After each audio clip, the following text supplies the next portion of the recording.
Assalomu alaykum obunachilar. Biz Chilonzor 9-kvartaldamiz. Bugungi sotiladigan uyimiz 2 xona, 3 xona qilingan.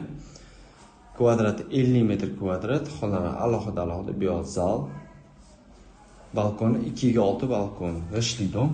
Orientir Afrus chorrahasida. Uyimiz g'ishtli dom. 2 ga 6 ni yarmi, spalniga qo'shib yuborilgan. Remontdan hali hech kim yashamagan.